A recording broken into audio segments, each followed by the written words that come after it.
Okay, we'll start. Everybody fresh? Okay. So now I was talking about two instances. I was talking about derivative versions, right? So we'll just look at one of the derivative version, which is nothing but virtual private clouds. How many of you heard of VPC? Okay. So VPC is, we generally call it as a derivative. So what is a derivative? Basically, it's something that is evolved or emerged from the existing ones. Okay. Now what is a VPC?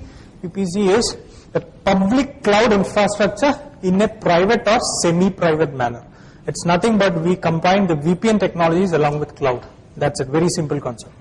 Okay. So that is by interconnecting these resources to the internal resources of the consumer's data centers, usually via VPN.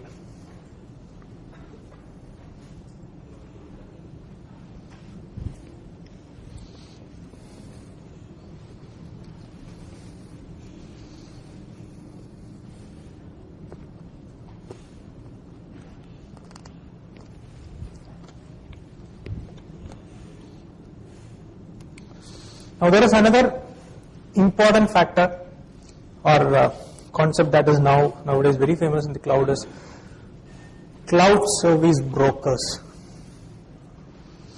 It's again related to the financial part of how you can make business out of cloud, in the sense that when a new technology evolves, you need to have ways to find out, how we can make money out of it, thinking at it from a business perspective. Okay, so now we have intermediary agency between the end user and the cloud service provider, just like a retailer or what you generally find in a distributor kind of person. So what he does is he looks into the problem faced by the end user, and he might be having technical skills like a consultant or advisory, and he tries to bridge the gap between these two entities. Okay, and they call themselves, or he calls themselves, cloud service brokers. They negotiate relationship between various cloud providers and consumers. They take care of the monitoring, transformation, portability, governance, provisioning, and integration of services.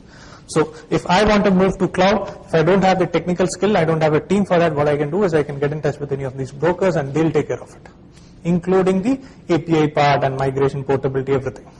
Okay. So they generally, we call it, they act as a proxy. Okay, this is not the technical proxy. As a middleman, they act between the cloud service provider and the end user or the consumers. Now what do they take advantage? They take advantage of the incompatibility issues prevailing in the cloud. So this we will be covering in detail when we address security issues, but there are so many incompatibility issues. For example, one cloud service provider may be operating on one particular framework or pattern, and he wants to move to another, but he cannot find a connectivity or a interface for migration. So that is what these people exploit or try to find a solution for these kind of issues.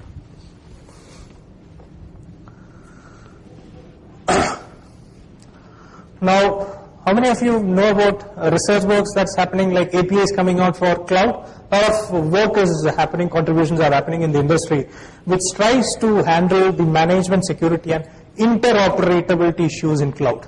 Okay, they are concentrating mainly on these three aspects: the management, the security, and the interoperability. So for example, I have one part of my application running on one cloud and the second part is running on another cloud. How these two different cloud units can communicate or interoperate. So this was an issue earlier. Nowadays we have some kind of solution coming out. So this is these kind of groups address these three main issues. Some of the contribution that is happening in the industry is listed here. You have the Open Cloud Computing Interface Working Group. You have the Amazon EC2 API. You have the VMware's DMTF. You have the Sun's Open Cloud API. You have the Rackspace. You have the GoGrid API. How many of you know about DMTF?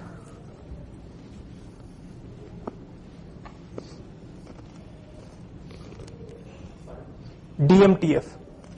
I'll cover it in next. It's a task force, like you have the IEEE task force and all.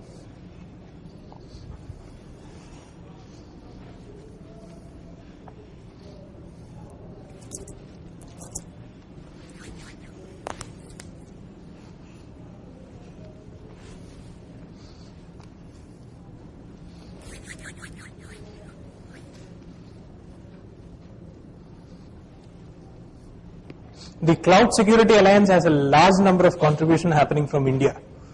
So if anybody is interested in becoming, I'm not a part of that, but you have a very, I mean, since it's a startup area, if you want to contribute towards industry, materials or task force and all those things, it's a good time for you to start. I'm not marketing, I'm not part of them, so please don't take it that angle. Yes, day for yesterday I met the Hyderabad chapter head or Indian chapter head of Cloud Security Alliance at Malcolm. So I have his card. Otherwise also it's very easy to contact them. So if anybody is interested, you can, that's one area where you can contribute. Over? Okay. So we discussed about this. There is something known as Open Virtualization Format, and DMTF is the Distributed Management Task Force. Okay, if I have the data in one format, and if I want to move it to another cloud service provider who is following a different architecture, okay, the format has to be supported. So this is one initiative in that angle, I would say. Okay, so DMTF is the task force, and this is the format that they are coming out with or planning to come out with.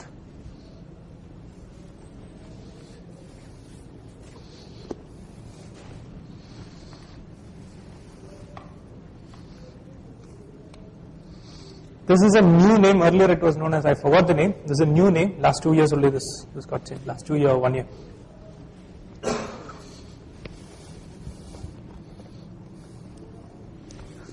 Multi-tenancy, we already discussed.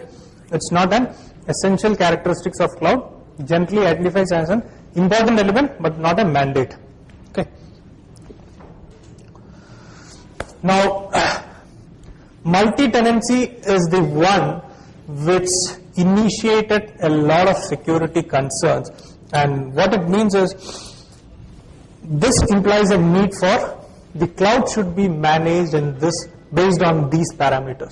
Okay, the multi-tenancy is the one which triggered those initiatives. So what multi-tenancy means, it implies a need for policy-driven enforcements. Okay, people who have worked with policies, they know what is policy-driven. Those who have worked with IDAs or firewalls and all those things. Then it talked about segmentation. What is segmentation? Basically, the one person should not be able to access the other without proper ACL and all those stuff. Isolation segmentation is almost similar. Then the way with which you govern the cloud infrastructure, service level agreements, okay, charge back billing models. How many of you know about the Amazon? What is the product name called? They have an equipment called Kindle, right? Kindle, right? Yes. How many of you know about that incident? There is something interesting happened? Okay. I think that author Orwell, right? Some author, one of the famous author's book. But it is it's an equipment for, you can read books and all those things. Something like your iPad or whatever. So Amazon, you can pay $1 or $2, whatever it is, and you can download a book, read it, and then destroy it or whatever it is. What happened is, people brought this, and one day when you open up your Kindle or that particular equipment, you see that, you get a message, we have deleted file from your Kindle and we have reimbursed the amount to your account.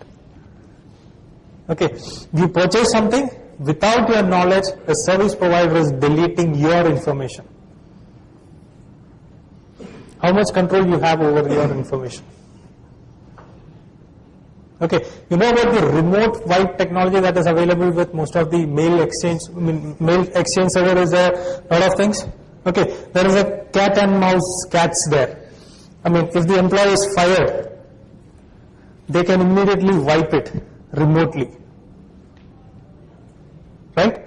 Now, what if the employee switches it off or disconnects the connection? Does it have an automatic wipe facility or something of that sort? I mean, something similar to that in the cloud also. Even if you paid for it, you paid for the service, the data is not under your control. Okay, so that is billing. I just gave you an example for that. Now, whatever we till now discussed is summarized in this diagram. Okay, You have the delivery models, 3. You have the 5 characteristics. This we didn't cover because it is very detailed. And then you have the deployment models, the 4 deployment models. Okay, this is also commonly known as, anybody knows? There is one more terminology for this, cloud cube. Okay, this is the same thing as represented in a cube format or a 4-dimensional approach. It's 4-dimensional, right? Or 3-dimensional? 3-dimensional, okay. You don't have the depth. Okay, whatever it is, you have all these things, whatever we discuss. This is commonly known as cube, cloud cube.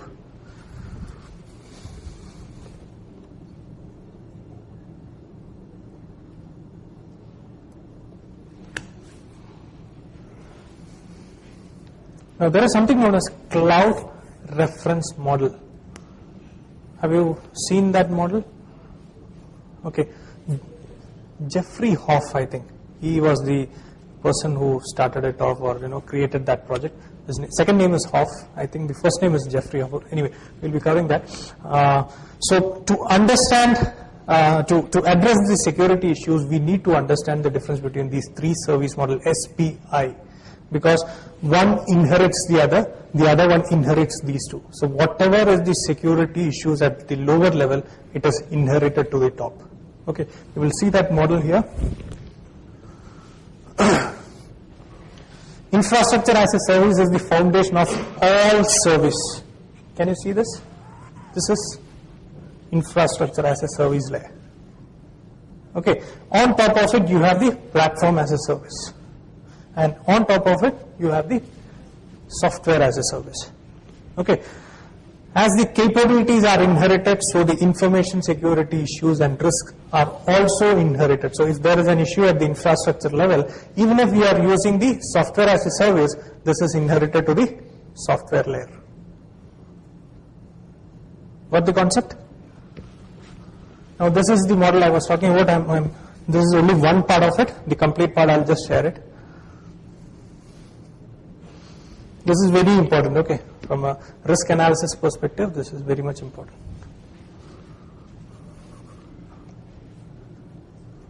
So this is the complete cloud architecture diagram. You have examples here like Amazon EC2 falls under here. You have Google App Engine under this layer and all those things. It's very famous. It's available on internet. Jeffrey Hoff, I forgot the name. Jeffrey Hoff is the person who is behind this particular model or architecture.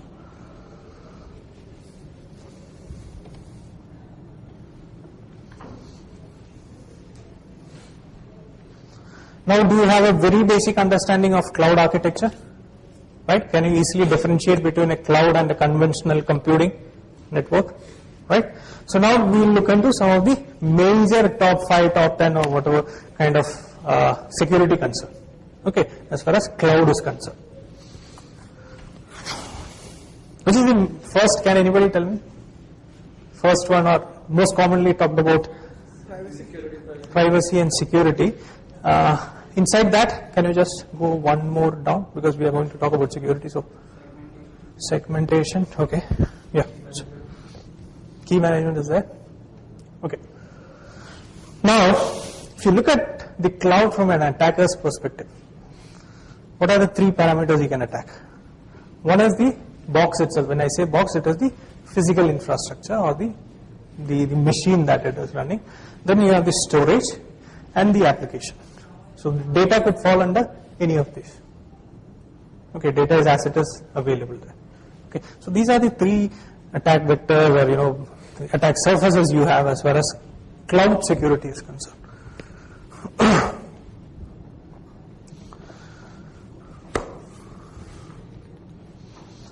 Now with new technology, this is we already covered. With new technologies, we have new vectors, and that is what we are trying to identify here. The cloud-based security is commonly referred in the industry as CRISC or C-RISC. Okay, again, every technology we need to come out with new acronyms, so everybody will try to find out new things. Do you know anything similar to this? CRISC, C-RISC? Any Isaka guys here?